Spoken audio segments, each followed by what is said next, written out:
and housing for our security men and women. We are aware that in some cases, some of our prison officers live in houses that are not so different from the prison itself. Because if an officer is living in a mud house, you know, the difference between a mud house and a prison is very small. And that cannot be the case. And that is the reason why we extended our housing program to include institutional houses for our military, for our police, for our NYS, and for our prisons. And I want to ask the three services to provide the land, and we are going to work with you. Already, our focus is to build 32,000 units for our security sector. We know that that is not adequate, but it is the first step as we modernize our housing program for our security agencies. And therefore, we want to match our word with what we are doing so that this sector that provides and underwrites our collective security and stability as a nation is better resourced to be able to discharge their mandate. Let me also say that as we move forward with these reforms, I want to urge each one of you to be fully on board and to join in mobilizing the people of Kenya to take part in this transformative journey. The success of these initiatives does not just depend on the actions of the government, but also on active participation and strong support from every segment of our society, from policy and strategic leadership to local community leaders, and from our brave men and women in uniform to the citizens that they serve. Out of the realization that everyone has a role to play, we shall employ an all-of-society approach to the implementation of this strategic framework. Let us therefore work closely together and complement one another to create an environment where our police, prisons, and youth services are not only respected and trusted by the people, but also integral to the communities that they serve. This is how we shall build a future where these institutions symbolize integrity and justice. I take this opportunity to affirm my full commitment to oversee these reforms and ensure that they are implemented to achieve the transformation of our security services into models of public trust and efficiency. Together, we have an opportunity to collaborate and to make sure that these reforms go beyond mere changes in policy and deliver meaningful improvements that will endure and inspire generations that will come after us. And I want to respectfully ask all the other arms of government, our parliament, our judiciary, independent institutions, to support these policy changes that we are making to our security sector, because the security sector is the guarantor for our democracy and rule of law. It is not possible for us to enforce the rule of law and to guarantee our democracy if our security sector is not up to its responsibility and mandate. And therefore, a whole of government approach in reforming our security sector, making sure that the institutions in our security sector have the requisite institutional backbone and framework to support its modernization, and the requisite tools and capabilities to undertake this huge and sacrosanct responsibility, but also the men and women who serve under terms and conditions that inspire them to discharge their responsibility. It is our collective duty as a nation to support, because our democracy is dependent on respect for the rule of law. And the rule of law is guaranteed by making sure that we have men and women who make sure that each and every one of us keeps to the straight and narrow and respects the rule of law. A country without respect for the rule of law will not and cannot guarantee itself as a democracy. Democracy runs on the engine of the rule of law. And that is why it is necessary for us to collectively and as a society and all arms of government support the security sector in making sure that they have the requisite capabilities to be able to undertake the responsibilities that they have been assigned. If we do this together, present and future generations of Kenyans will experience, appreciate, and celebrate the fruits of your commitment to the institution of sound, effective, professional, and ethical national security institutions that will guarantee peace and security as the foundational enablers of Kenya's economic transformation. It is very clear to me that together we can achieve this. And I want to ask all of us to work together selflessly for the good of the nation. I am acutely aware that the National Police Service is an independent institution, and so is the judiciary. But ultimately, we have one master, the people of Kenya.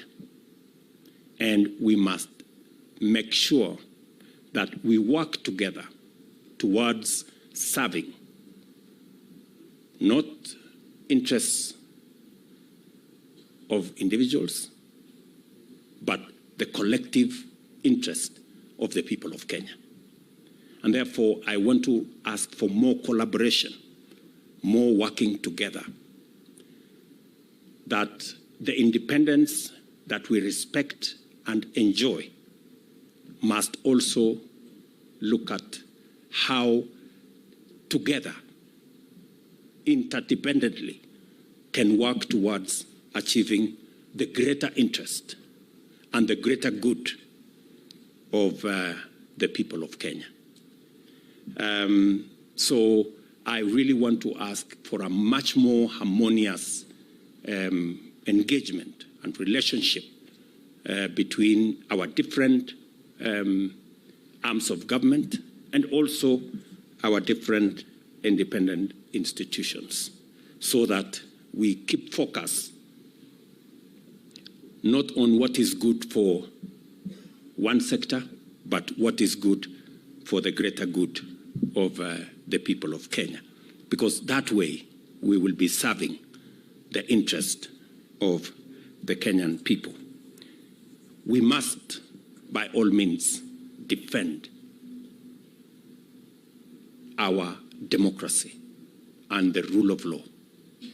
We must ensure that we also defend our independent institutions. But we must also ensure that we work together towards the common good of the people of Kenya, and that requires leadership that appreciates that our independence is for purposes of making sure that we serve the people of Kenya. It is not independence for any other purpose. It is for making sure that we draw the lines for us to operationally work towards working for the people of Kenya. And I want to ask for greater understanding, greater accommodation, greater intergovernmental and interagency collaboration for us to achieve what is good for the people of Kenya without necessarily disagreements that can jeopardize the greater good of the people of Kenya. So with this, I am very confident that the transformation, the institutional changes we are going to make, the policy changes we are going to make, the improvement in terms of conditions for service, and the whole capabilities and equipment and tools that will be made available to our security sector will help in making sure that our country continues to be a country based on the rule of law, and that also protects our democracy and the rights of every Kenyan. So I am very happy to be part of this occasion. I want to ask the chair and the members of the committee that will be charged with this implementation that I will be keeping tabs on the progress to make sure that what has happened with many task force reports, the famous gathering dust in some places, does not happen to this report. My very best wishes. Thank you very much, and God bless you.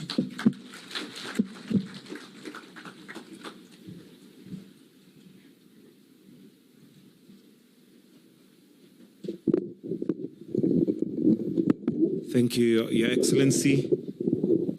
And with your permission, Your Excellency, one more item. We are honored to have you launch the strategic document, which will then be distributed. So if I may kindly request the following to join His Excellency and flank him as he will be pressing the buzzer to have the launch. The CS Interior, the CS Public Service, Acting IG, DIG Kenya, Commissioner General, Kenya Police Service, and Commandant General, National Youth Service, to flank His Excellency as the rest of us. Kindly let's sit down. We may take our seats, please. And at the count of 3, Your Excellency, you'll press the buzzer as we launch. In 3, 2, 1. Tupige makofi tafadhali. And while still on the platform, Your Excellency, I'll request that for a photo. Give me a cordless.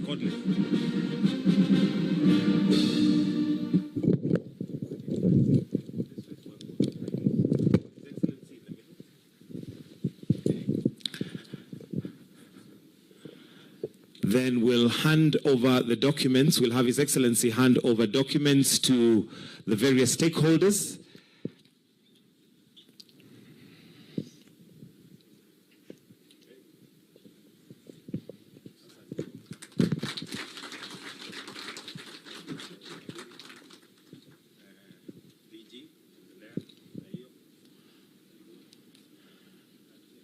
And if we can also just have one photo as they are holding the documents. His Excellency will hold the green one. Okay. So if they may all hold the documents facing upward, if we can just confirm that it is facing upward as we take a photo. Thank you, Your Excellency. We'll now request that His Excellency may remain on stage as we are going to be finishing with the national anthem. So let us all kindly stand up as we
With your permission, Your Excellency, I request to remain standing to start with a word of prayer.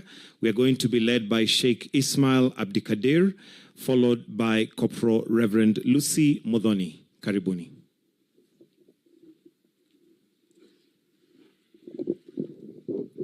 Bismillahirrahmanirrahim. In the name of Allah, the most gracious, the most merciful.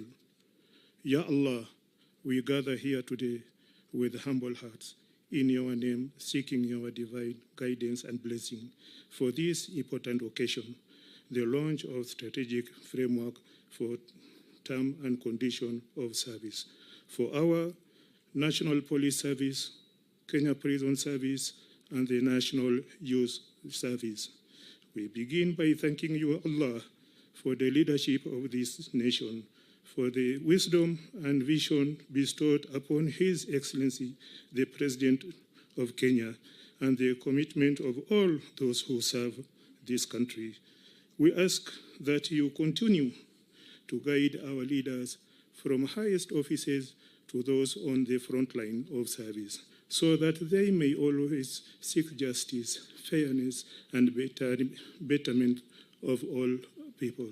Ya Allah, you are the just, and we ask you to bless the implementation of this framework so that it may bring about fairness in compensation, dignity in service, and justice for all who dedicate their lives to the security and prosperity of this nation.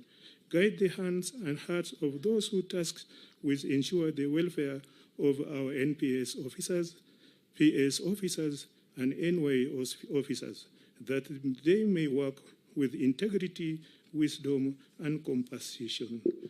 Ya Allah, grant us the endeavor. Ya Allah, may your mercy and blessing be upon us. Amen. Amen. Let's pray. Dear Almighty God, we come before your presence this afternoon, humbled before you, who is holy, the creator of heaven and earth. Receive all the glory, honor, and adoration. As we are gathered here to unveil the strategic framework for implementation of terms and conditions of service for the National Police Service, Kenya Prison Service, and National Youth Service, be with us. Proverbs 16:1. Preparations of the heart belongs to the man, but the answer of the tongue is from the Lord. May you allow your presence to be with us throughout this event. Dear God, I commit all security agencies into your able hand, that you may guide their vision regarding the security of this nation. Proverbs 21:1. The king's heart is in the heart of the Lord. Like rivers of water, he turns it wherever he wishes. Dear God, the heart of His Excellency, the President, Dr. William Samoei Ruto, is with you. Always guide him. May you sustain him in your perfect peace. And we pray this in the name of the Father, and of the Son, and of the Holy Spirit. Amen. Let us kindly take our seats. Your Excellency, the President of this great nation and Commander-in-Chief of the Defense Forces, Dr. William Samoei Ruto, the Cabinet Secretary, Ministry of Interior and National Administration, Honorable Kithure Kindiki, the Cabinet Secretary, Public Service, Performance and Delivery Management, Honorable Justin Muturi, Principal Secretaries present, the British High Commissioner, Your Excellency Neil Wigan, Acting Inspector General, National Police Service, Mr. Gilbert Masengeli, DIG Kenya Police Service, Mr. Eliud Lagat, Director of Criminal Investigation, Mr. Mohammed Amin, Commissioner General, Kenya Prison Service, Mr. Patrick Arandi, Commandant General, National Youth Service, Mr. James Tembur, representatives from the United States and Germany, UNHCR country representative, senior officers, National Police Service, Kenya Prison Service, and National Youth Service, senior government officials. Your Excellency, with your permission, allow me to now invite the Principal Secretary, Interior, Dr. Raymond Omolo, to come and make some brief remarks and run the rest of the program. Why don't we give him a warm welcome with a hand clap as he approaches. Welcome, sir.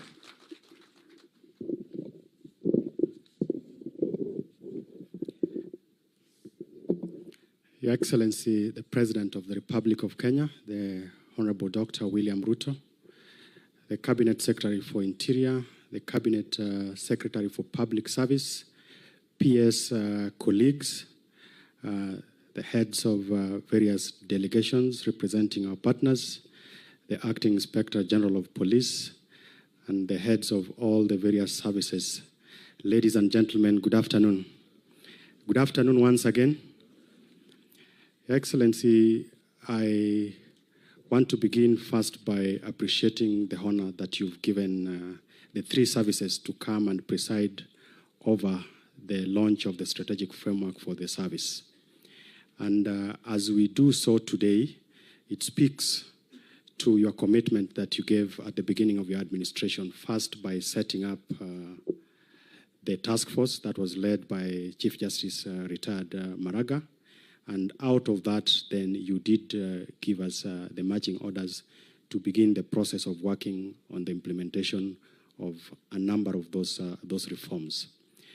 Your Excellency, before I continue, I would want to invite the UNDP resident coordinator just to make a few remarks, and then we continue with the rest of the program on behalf of all the other partners that have worked with us, not just in this journey, but also in the previous instances. Anthony, welcome.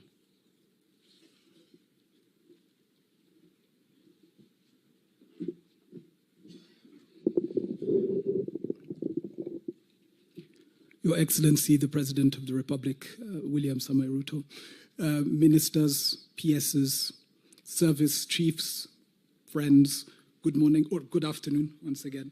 My name is Anthony Ngororano. I'm the representative of UNDP Kenya. A great privilege for us to walk this journey with Kenya. And I want maybe just to share a few things. The first is really the insight. So UNDP for the last 60 or so years has walked the journey of security sector reform. Three things that we see in the plan and in the framework. One is the question of a people-centered approach. The second is this question of coordinated implementation of service delivery, a whole-of-government approach as well. I think this is evidenced by all assembled. The question of measuring success and the whole question of commitment and funding. In terms of UNDP, I know the UK and a number of others, there are four areas in which our support is focused. The first is in strengthening institutional capacities. The second is enhancing accountability and oversight. The third, which I think is critical, is the promotion of behavioral change. And this is really, for us, the touch point in which we are going to be funneling the bulk of our support. And lastly, the question of community engagement. And so we really want to commend and congratulate the ministry, but also the government of Kenya on this important milestone. Thank you very much. Thank you. Your Excellency, may I also invite the Vice Chair of the National Police Service Commission on behalf of the constitutional officers to also just make a few remarks.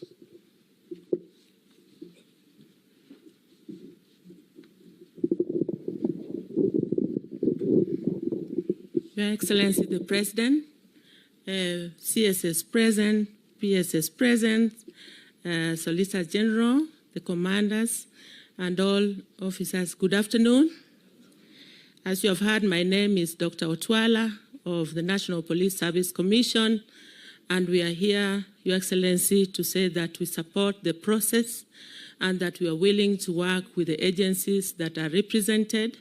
And if you allow me, sir, a few seconds, just the commissioners to stand wherever they are.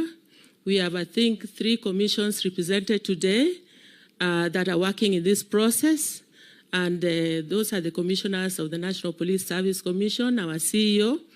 I thought I saw SRC and, of course, Banis and the others. We have discussed, we are part of the framework, and we are ready to support and as far as we can go. Thank you, Your Excellency. Thank you, Madam Vice Chair. Your Excellency, allow me to introduce and just ask my colleagues, PSS and accounting officers responsible for the different state departments to stand up so that I can acknowledge and we have you appreciated. So we have the Solicitor General, Shadrach Mose. We have PS Salome Biako in charge of Correctional Services. We have PS Amos Gadecha in charge of Public Service. We have PS Aurelia Rono in charge of Parliamentary Affairs, and PS Salim Dokota in charge of Cabinet Affairs. Your Excellency, in this gathering today, we also have officers from the three services, together with the National Government Administration officers at the region and at the counties.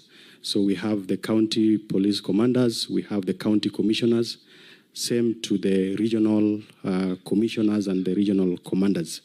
So it's a full house, and what they will be waiting to hear from you is what we've all known in terms of your commitment to the delivery of the changes within the three services in question.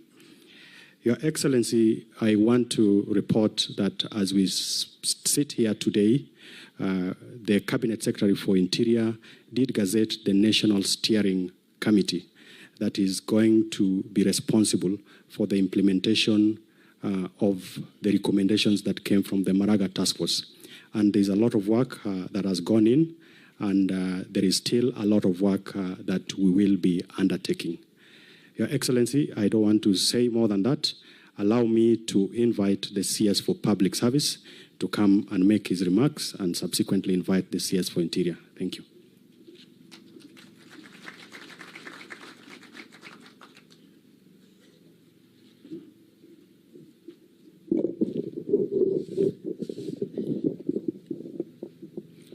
Your Excellency, the President of the Republic of Kenya, Dr. Samoei William Ruto, the CS Interior, Professor Kithure Kindiki, Inspector General of Police, Commissioner General of Prisons, the Commandant General of the National Youth Service, distinguished guests, ladies and gentlemen.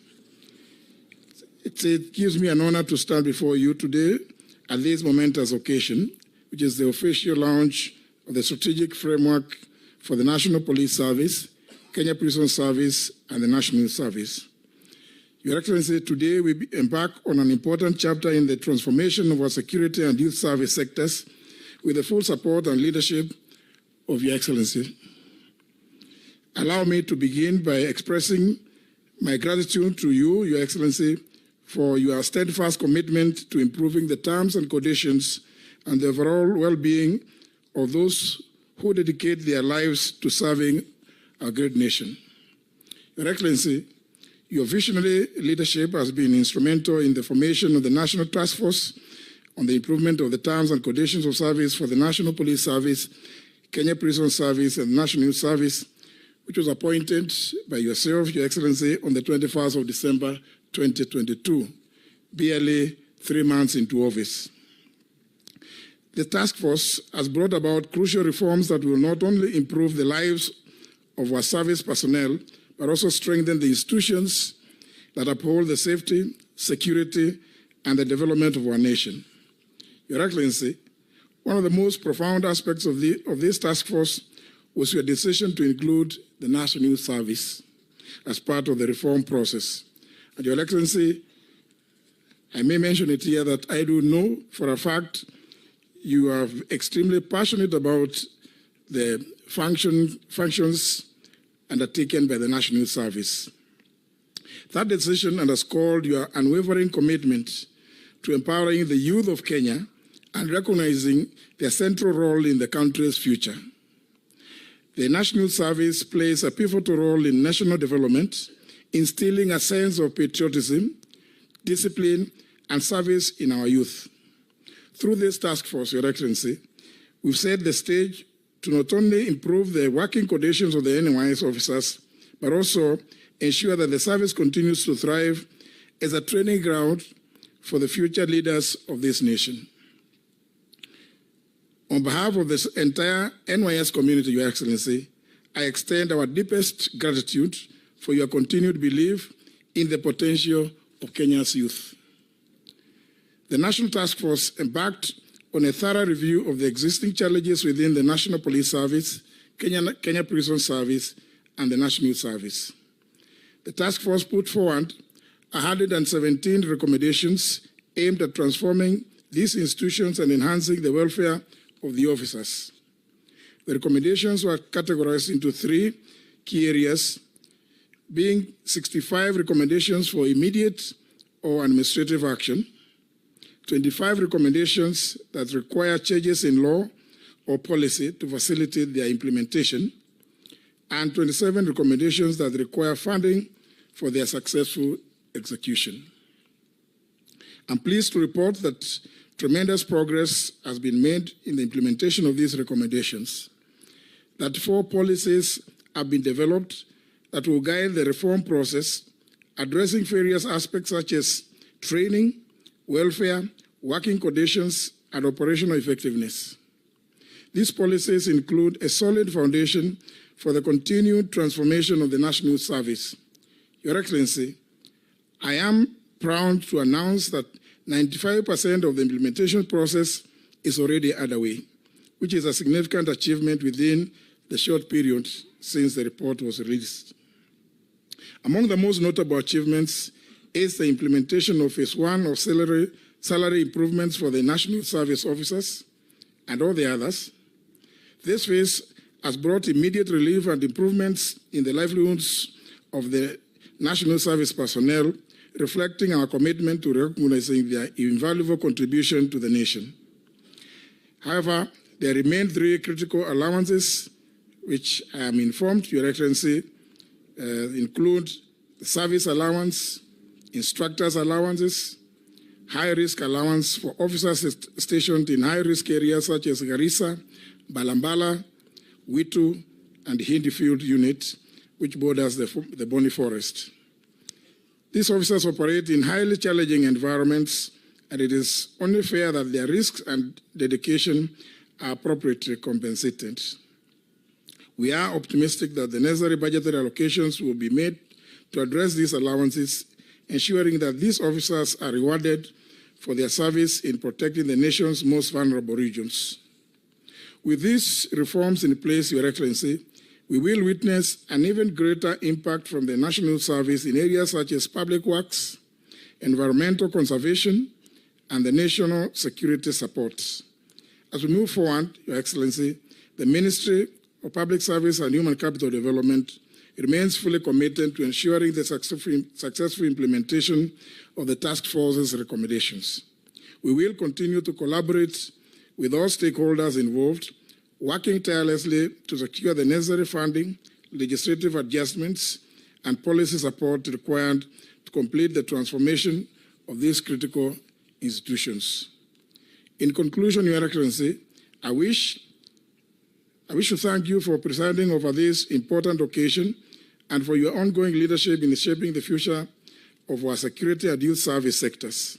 The task force's recommendations, combined with the policies already in place, will drive continued improvements across the National Police Service, Kenya Prison Service, and the National Youth Service, ensuring that our officers and youth are well prepared and well supported in their duties. I thank you, Excellency, and at this moment, Your Excellency, allow me to invite my brother and my colleague, the Cabinet Secretary for Interior and National Coordination of National Administration, the Honorable Professor Kithure Kindiki. Thank you.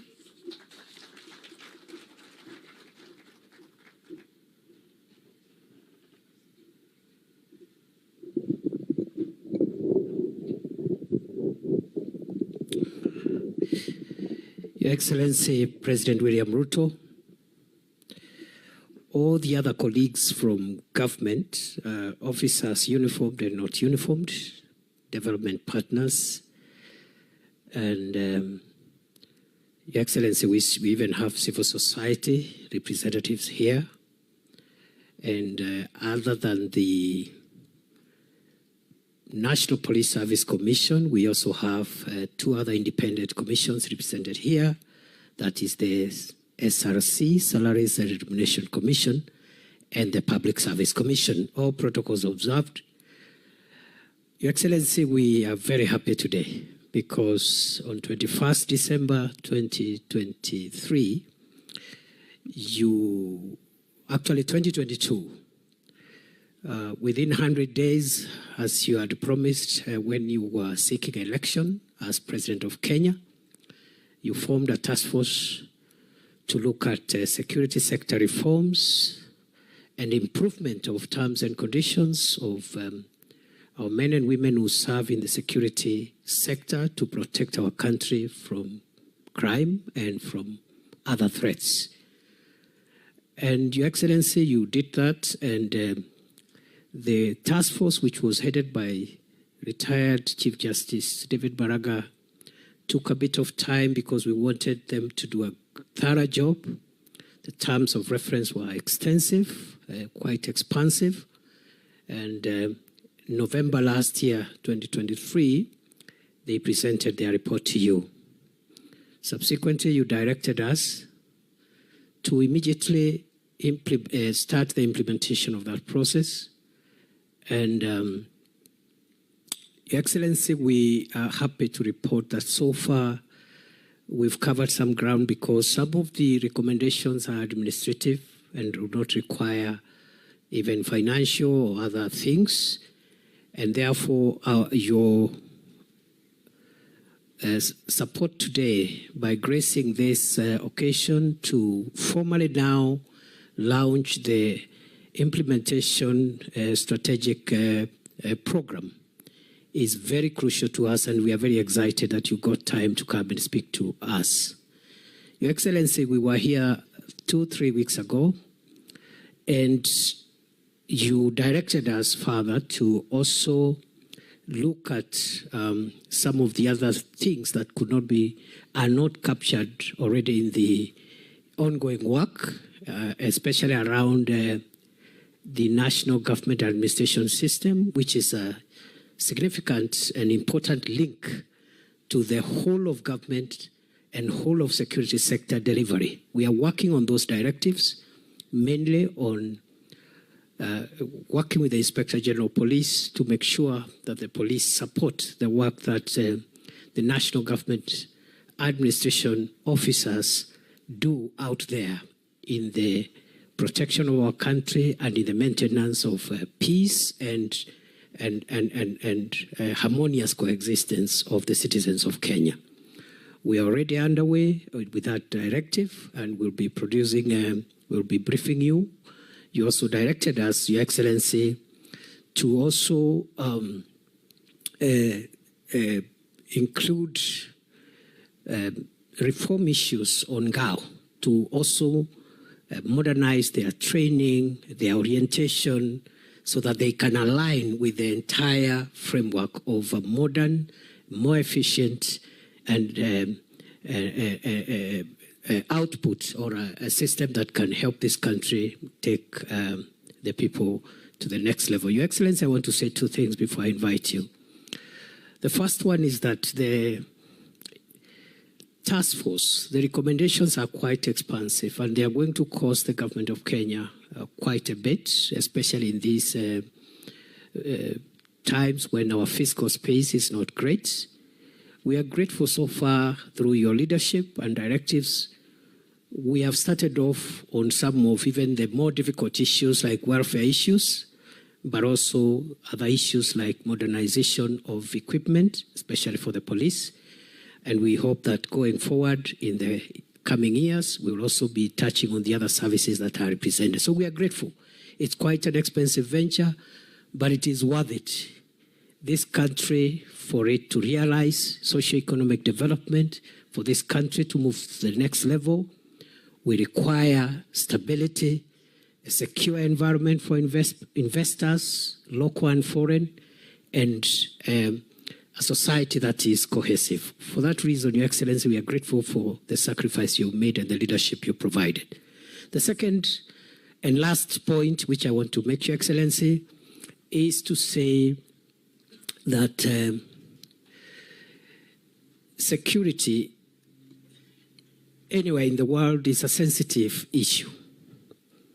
it's not an easy matter to be able to put together all the competing issues and interests of the country and maintain security. And therefore, this whole of government coordinated approach is the solution and the pathway that will help us realize and balance all the competing interests that we need to balance to ensure that the reforms that we implement are reforms that are people-centered, anchored on our Constitution, and they are reforms that reflect the national interest in its collectivity. And I'm very proud today, Your Excellency, that Kenya, as one of the, if you look at our constitutional architecture for the security sector, as quite a very democratic security sector compared to even some of the older democracies. And I think it's the right thing that we chose under this constitution to have this kind of forward-looking and modern security, people-centered security infrastructure. I want to assure you, under your leadership, from where we sit with my colleagues, both my colleague CS JB Muturi and the other colleagues who are working with us in this enterprise, uniformed and uniformed, we will deliver a people-centered, participatory, open, transparent, and efficient security environment that will help this country realize its socio-economic and cultural objectives as underpinned in our Constitution. Your Excellencies, today is not my day. This is your day. I therefore want to request our colleagues to be upstanding as we invite His Excellency the President to address us. Welcome, sir.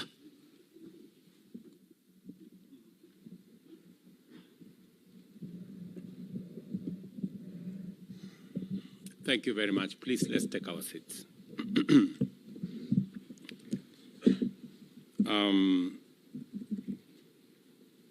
Members of Cabinet present, principal secretaries, development partners, friends. It is with immense privilege to be with you at this meeting whose outcome will open the door to many positive changes for the good of present and future generations. The sector represented here is not only essential for national security, but it is also fundamental to the rule of law and public order, and therefore a pillar of our constitutionalism and a foundation of our democracy and prosperity. I therefore address you as a critical turning point in our nation's journey as we take the transformative step of reshaping our National Police Service, National Prison Service, and National Youth Service into bastions of integrity and efficiency that Kenyans want, have struggled for, and deserve. When I talk about transformation, I do not merely refer to major improvements, but a rebirth, which will necessitate a fundamental redefinition of how our security services operate and interact with the communities they have sworn to protect and to serve. In keeping with our undertaking under the bottom-up economic transformation agenda, we embarked on this path in December 2022 by commissioning the National Task Force on Improvement of Terms and Conditions of Service for members of the National Police Service, the Kenya Prisons Service, and the National Youth Service, commonly known as the Maraga Task Force. It was mandated to investigate the systemic institutional challenges hampering our security services and chart a new strategic pathway that promotes integrity, dignity, and respect, and improves the terms and conditions of service for our officers. This was done in the belief that it is, and it would, complement other efforts to develop our security system into an efficient service guided by the ethos of citizen service and respect for the rule of law. The findings of the task force revealed several issues, including obsolete policies and outdated practices, weak leadership, underfunding, and most concerning of all, rampant corruption and numerous forms of gross malpractices, as well as poor human capital development, in many instances low pay, poor working and living conditions, inappropriate tools and equipment, and lack of support for welfare concerns. As a result, trust between the public and the security services, which is indispensable for national security and the rule of law, had been severely eroded. Guided by the task force recommendations, the government of Kenya has initiated a series of reforms, beginning with a 40% salary increase for the lowest ranks of services, aimed at achieving significant qualitative transformation of our nation's security services.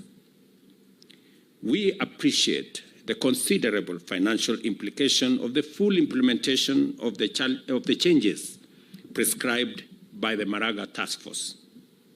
It is estimated that it will cost Kenya shillings 106 billion to fully actualize these recommendations. Of this, 22 billion will finance improvement in compensation package for officers, while 37 billion will go to the upgrading of hardware as well as welfare reforms, and 45 billion is required to implement modernization of the services. To ensure that our commitment to overhaul these crucial institutions is accompanied with the necessary resources, the required funds will largely be provided for from the Exchequer and from various other partners whom we will engage. Without doubt, the recommended reforms will also require comprehensive institutional changes, beginning with legislation and, in many instances, some policy changes. Consequently, we are undertaking sweeping reforms of existing laws and introducing new ones that will form the backbone of a revamped national security framework. The National Police Service Act, the National Police Service Commission Act, and several other foundational laws will be revised to align with contemporary needs and standards. And so will the legislation that will include the Kenya Correctional Services Bill and the National Forensic Science Laboratory Services Bill, which will also provide the necessary legal structures to support the changes that have been proposed. And we will be implementing this to modernize the security services and propel them to the highest standards of policing and best practice. To provide for seamless, expeditious, and effective progress in the task at hand, I make the following directives. First, the institutional arrangements necessary for the implementation of reforms shall be facilitated by respective ministries, departments, and agencies.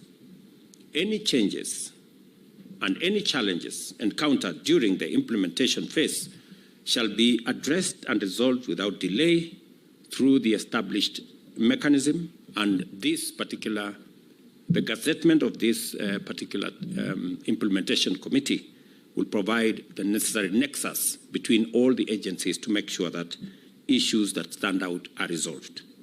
Any challenges encountered in any manner shall be forwarded to this committee. Further, I direct that development of policies and legislative reforms must be inclusive and must be participatory. The provision for public participation in our Constitution is no longer a sterile provision. It is a live provision that demands that the public be involved in how they want to see the services, whether it's police service or the national service or the correctional service, in the next form. I am also very happy that we now have a public participation bill in the House that will create the requisite standards for public participation to be undertaken on all policy and legislation that will be undertaken by our Parliament. It is also essential that the National Police Service, Kenya Prison Service, and National Youth Service complete the development of their respective modernization strategies and plans within the next 3 months. I know there was a suggestion that this be undertaken over the next 6 months. I think 3 months is sufficient so that we can begin to figure out how what was recommended by the Maraga Task Force can be brought into being.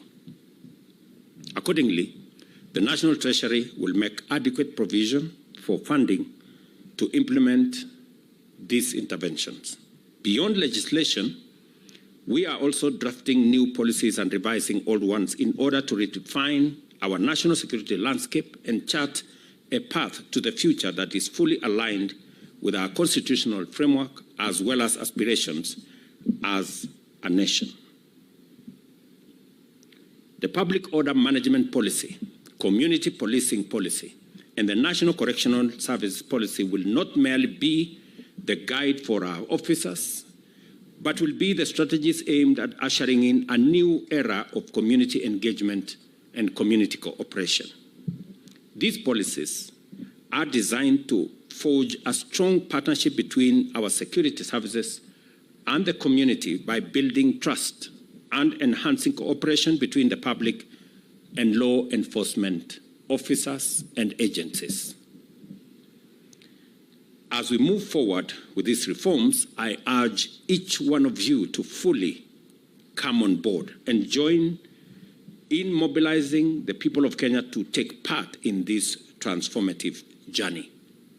And in my opinion, already we have undertaken some of the recommendations that were made by the Maraga Task Force, and they will largely be in 3 different categories as the committee undertakes this implementation responsibility.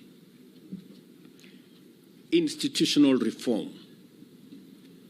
We are looking at a police service, a national youth service, a prison service that is fit for purpose to deal with the challenges and to live up to the expectations of the people of Kenya in the 21st century. And therefore, the institutional reforms that have been recommended by the Maraga Task Force are a major cornerstone and pillar of the future of the 3 services and how the security service architecture will be built, focusing into a much more people-centered security service that is in line with our expectations and the constitutional parameters of respecting human rights and making sure that we safeguard the rule of law as a mechanism of underwriting our democracy and constitutionalism. So institutional reform is going to be a very big portion, and recommendations on policy, recommendations on legislation that needs to be amended is critical to the delivery of this recommendation of the Maraga Task Force.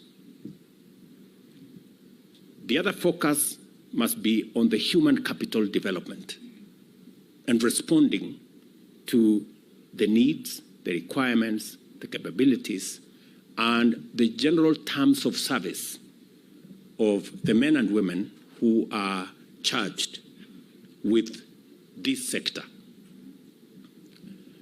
It will go all the way to what we are discussing about the salaries, allowances, housing, transport, and many of the other aspects that are necessary for making sure that we get the best output out of the men and women who serve in this sector.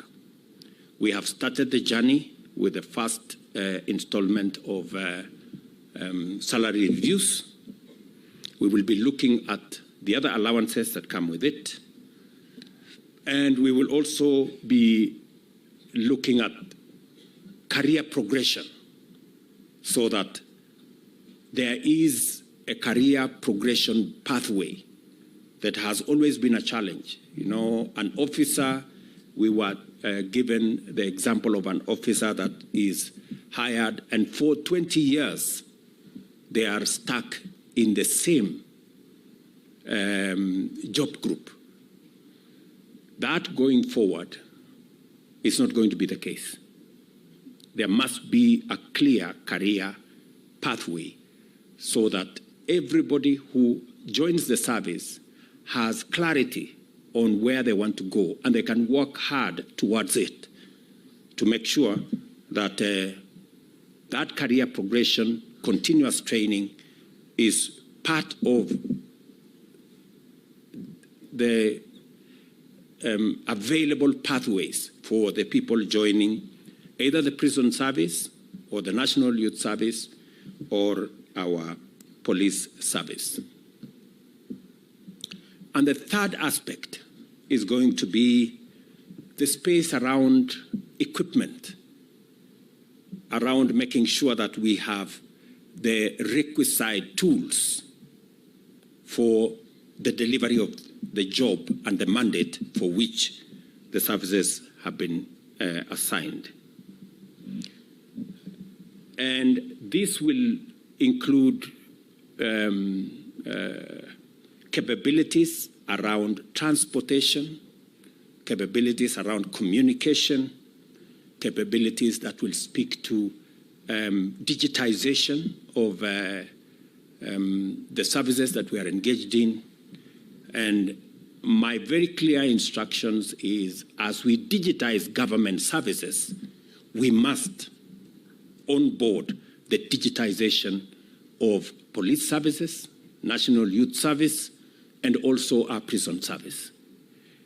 The legendary OB must be in digital form so that it is known if a Kenyan has been booked for whatever reason, it must be documented in a manner that cannot be tampered with. And I know there has been a process of digitizing our OB and the whole front, the citizen-facing front of our National Police Service. That is an exercise that I would want to see completed in the shortest time possible so that we can have much more predictability. I would also want to see the payment of fines digitized, instant fines, and all the other things that occur around payments. We must stop the culture of dealing in cash. We've moved away, and shortly we will have a cashless government that does not engage in the business of cash. I know there is a lot of resistance in some quarters, but we will make sure that this whole space we've leveraged on technology to make sure that we can drive the reform and efficiency in this sector to ensure that we have better outcomes in the management of our security. I'm very happy that we are already making progress in all the three fronts. On the reform front, we have legislation that is already in the House. We have legislation that has already been proposed. I want to encourage the implementation team to expedite the formulation of the different policy that have already been worked on, to complete and brush some of the legislation that has been proposed so that we can engage Parliament in the shortest time possible. On matters equipment, we already have rolled out the modernization of our police service. The first phase, we already have equipment that have been purchased for use by our policemen and women, especially in the difficult areas that we have. And that process is ongoing. I committed that we're going to have a 20 billion shilling program to modernize our police. And now we are going to include the other two services as well, the prisons and the NYS, so that we give them the necessary tools for them to discharge their responsibility. I'm very happy that we have started this process. The first deliveries have already been received, and I just want to commit that we are committed to making sure that that process gets to its logical conclusion. Let me also say that we have concluded the procurement of the first 1,000 e-vehicles that will be used by our police and members of the National Government Administration. It is part of our response to making sure that even as we transport or improve the mobility of our men and women, we are also responding to matters climate change and making sure that we are aligned with the requirements of e-mobility. Let me also say that along the same area of making sure that we are equipping these services, already there are houses that are complete. In fact, I was being asked to go and open some for our policemen and our prison service and our National Youth Service. And the Ministry of Housing tell me that in our institutional housing program that we are undertaking, under our housing agenda, 32,000 houses are being built for our security services, from the military to the NYS to the National Police Service and to the prison service. And I want to ask the PSS responsible here to make sure that they are in tandem and in line and in collaboration with the Ministry of Housing so that we can provide decent housing for our security men and women. We are aware that in some cases, some of our prison officers live in houses that are not so different from the prison itself. Because if an officer is living in a mud house, you know, the difference between a mud house and a prison is very small. And that cannot be the case. And that is the reason why we extended our housing program to include institutional houses for our military, for our police, for our NYS, and for our prisons.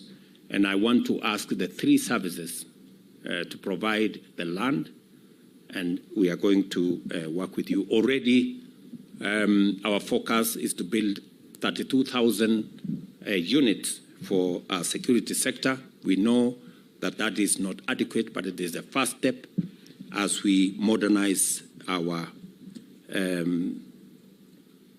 housing program for our security agencies. And therefore, we want to match our word with what we are doing so that this sector that provides and underwrites our collective security and stability as a nation is better resourced to be able to discharge their mandate. Let me also say that as we move forward with these reforms, I want to urge each one of you to be fully on board and to join in mobilizing the people of Kenya to take part in this transformative journey. The success of these initiatives does not just depend on the actions of the government, but also on active participation and strong support from every segment of our society, from policy and strategic leadership to local community leaders, and from our brave men and women in uniform to the citizens that they serve. Out of the realization that everyone has a role to play, we shall employ an all-of-society approach to the implementation of this strategic framework. Let us therefore work closely together and complement one another to create an environment where our police, prisons, and youth services are not only respected and trusted, by the people, but also integral to the communities that they serve. This is how we shall build a future where these institutions symbolize integrity and justice. I take this opportunity to affirm my full commitment to oversee these reforms and ensure that they are implemented to achieve the transformation of our security services into models of public trust and efficiency. Together, we have an opportunity to collaborate and to make sure that these reforms go beyond mere changes in policy and deliver meaningful improvements that will endure and inspire generations that will come after us. And I want to respectfully ask all the other arms of government, our parliament, our judiciary, independent institutions, to support these policy changes that we are making to our security sector, because the security sector is the guarantor for our democracy and rule of law. It is not possible for us to enforce the rule of law and to guarantee our democracy if our security sector is not up to its responsibility and mandate. And therefore, a whole of government approach in reforming our security sector, making sure that the institutions in our security sector have the requisite institutional backbone and framework to support its modernization, and the requisite tools and capabilities to undertake this huge and sacrosanct responsibility, but also the men and women who serve under terms and conditions that inspire them to discharge their responsibility. It is our collective duty as a nation to support, because our democracy is dependent on respect for the rule of law.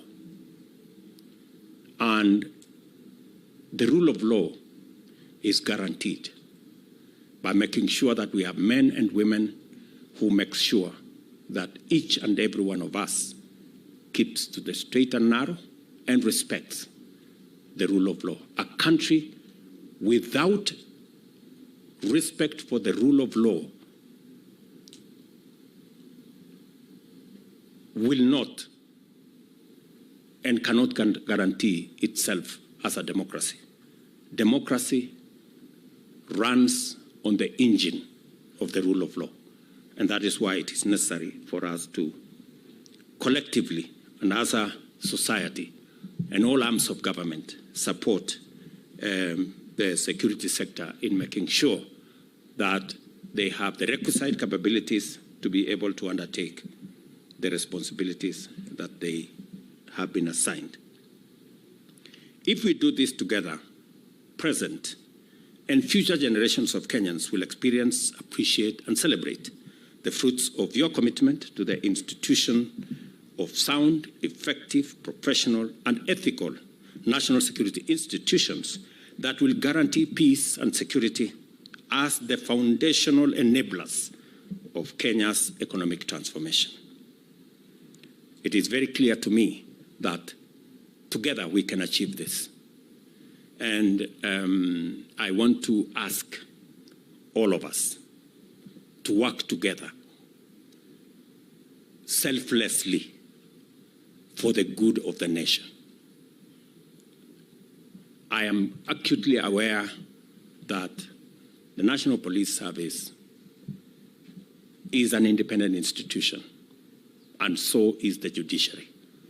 But ultimately, we have one master, the people of Kenya.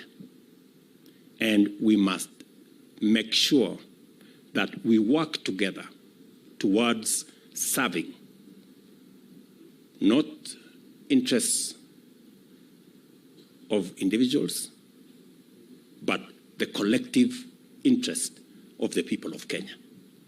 And therefore, I want to ask for more collaboration, more working together, that the independence that we respect and enjoy must also look at how together, interdependently, can work towards achieving the greater interest and the greater good of the people of Kenya. So I really want to ask for a much more harmonious engagement and relationship between our different arms of government and also our different independent institutions, so that we keep focus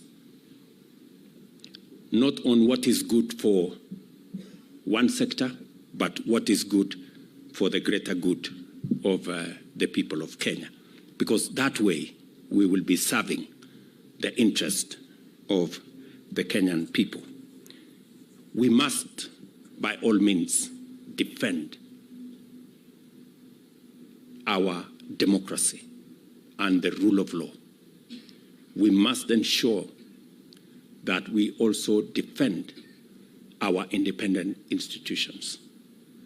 But we must also ensure that we work together towards the common good of the people of Kenya.